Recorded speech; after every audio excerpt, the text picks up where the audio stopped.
Everybody, welcome back to Video Game Esoteric and our continuing series on the Sega Dreamcast, my favorite games for it. Today we're going to be taking a look at Propeller Arena, which technically never did come out for the Dreamcast, and it is quite an unfortunate reason why that we will get into later. But as far as the game itself is concerned, it is absolutely an amazing arcade gaming experience for the Dreamcast, and while it's perfectly understandable why this did not release, it is unfortunate that we didn't get it as a retail release, but thankfully somebody did find a copy of it and dumped it a long time ago, so we are able to check it out on our Dreamcast, which is a great thing for sure. Before we get too far involved, if you could do me a huge favor, go down below, hit like and subscribe, and that notification bell definitely helps us out. And if you feel so inclined and want to support the channel, we have a Patreon link down there as well. But this was definitely going to be one of the later games in the Dreamcast life cycle, because this was slated to be released in mid-September 2001. Now, I'm 36, I'm not that old, but I'm not young, and I can't presume to know the age of everybody watching my channel. But a week before this game was slated to come out, another thing happened, and that is September 11th, 2001, the terrorist attack on the Twin Towers in New York City. This game involves dogfighting in planes, and one of the levels is in a downtown area called Tower City. So you can 100% understand why this was pulled at the last minute. But for starts, we're going to take this very Val Kilmer-y rip-off looking character, we're going to get right into the game. And I will say that this game is exactly what you want it to be. It is an arcade dogfighting game, and it's exactly like Mario Kart in the sky. And you'll see as we go along, I'll talk more about the mechanics of it, but it's one of those games, again, that's very simple to pick up and play, but in later levels it becomes very hard to master.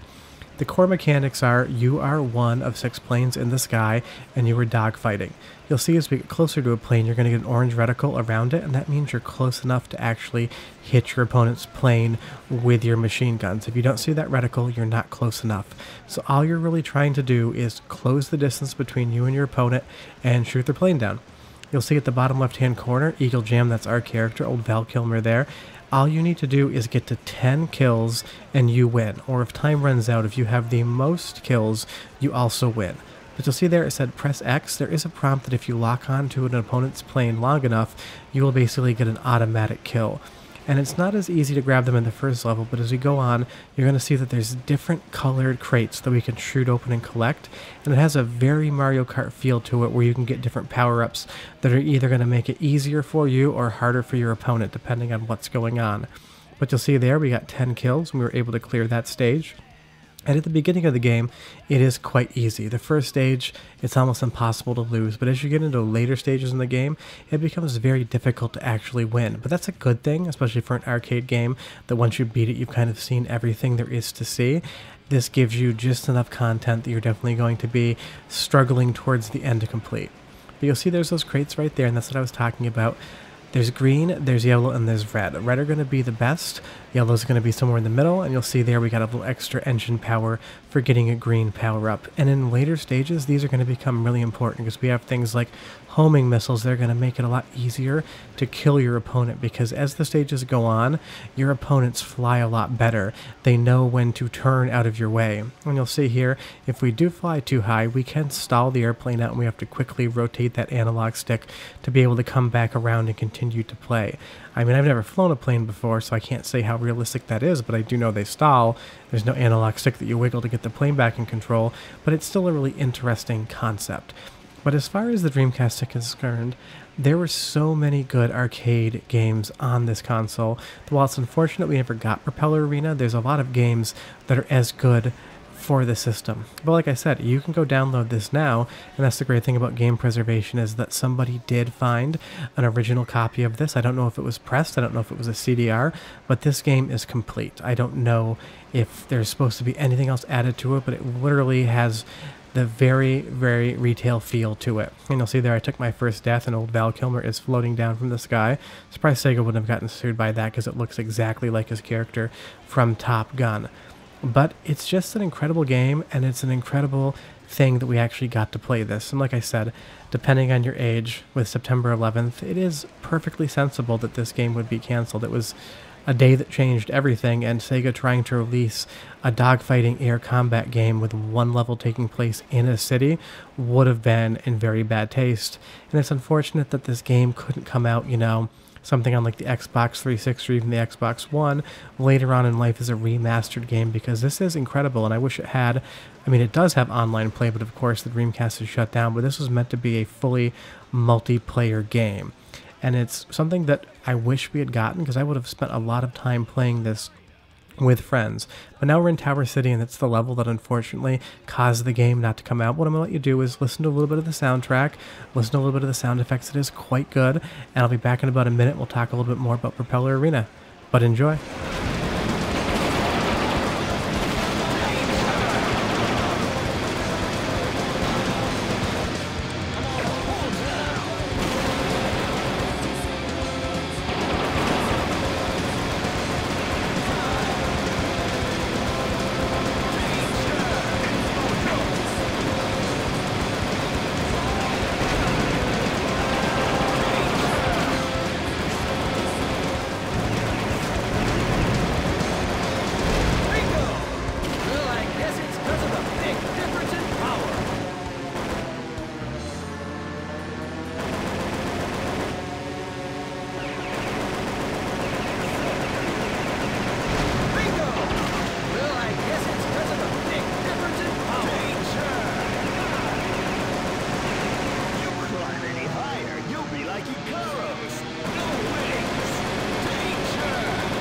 I'm sure you can see it by playing, but Propeller Arena has a very crazy taxi feel to it in both the soundtrack and just how arcadey it really is. But the great thing about this game is that you don't just have to play it against the CPU opponents. You can do 4-player local split-screen gameplay. If you have 4 Dreamcast controllers, you and 3 friends can play this game, and it really comes alive when you're playing against other opponents, especially when you're in the same room, you're yelling to each other, you know, a little bit of trash talk. It is a definite awesome game, and it would have been amazing had this come out to play it online as well, because while the Dreamcast did have some decent online experiences, I was always wanting more, and to be able to play this online in 2001 would have been absolutely incredible. But as far as how the game looks, it's also one of the later Dreamcast releases, and it looks absolutely outstanding to me. The textures are great, it's running at a full frame rate, I don't have any dips whatsoever that I can notice, all the lighting effects look spectacular, and the control of the plane feels, well, to me perfect, but again, I've never flown one, so maybe it feels terrible, how would I know? But it's just an incredible game, and it's a really interesting story, and it's not the first time, and it won't be the last time that a game ends up being cancelled because of a natural disaster or an otherwise terrorist attack. After the Fukushima disaster with the tsunami, I do believe that there was one game, I think it was Disaster Report, that was cancelled and moved back then. And every once in a while, real-world events do get in the way of game releases, and Propeller Arena is an example of that. And I love that I was able to win that stage by getting hit at the very last second. It's not the way I wanted to win it, but it's definitely something that works. But just moving on, I love the diversity in the levels. Each and every level has a different feel to it. I skipped level 4 because you're just flying above the clouds, and it might be the least appealing of all the levels, but now we're flying around this medieval looking castle, and you can go underneath bridges, underneath different areas to really try to avoid your opponents. And this is when the game gets really hard. Trying to get in the right position to tag an opponent with your machine gun or with a missile, you have to be flying near perfectly at this point in time, because as the game goes on, they just become incredibly intelligent, and I may say that they kind of feel ever so slightly cheap. But again, you can download it for free, you're not putting quarters in like an arcade game, so it really doesn't matter. If you fail, you can just try again. And that's the great part about Propeller Arena, but it's a game that comes alive when you have more people playing. When I was thinking about talking about my top 10 favorite Dreamcast games of all time, this one is definitely one I put on the list very quickly. Not only is it an interesting story from a historical standpoint, but from just an arcade gameplay perspective, this is one of the best games on Dreamcast, and it's pretty impressive that one of the best games on Dreamcast, in my opinion, is one that didn't come out. But if you have any questions or any comments, leave them down below. Love chatting with you guys. Have you ever played Propeller Arena? If so, what did you think? Did you know about why this game didn't come out? Did you not know about the game whatsoever? I'd be curious to hear what you guys' thoughts are. And I will be back next Tuesday with another Dreamcast series game. It may be arcade-based. It may be more of a narrative. It's kind of hard to mix and match everything I want to show you guys. Short of that, I will be back with videos on Wednesday, Friday and Sunday as well, and of course next Tuesday. But yeah, if you've never played Propeller Arena, I would 100% recommend you go check it out. It burns the disc perfectly fine, it emulates well, you can put it on a GDEMU or a mode, and you can be playing this in like 10 minutes. So however you do play it, definitely check it out. Otherwise, I lost this match. Thanks so much for watching, and we'll see you guys next time. Bye-bye.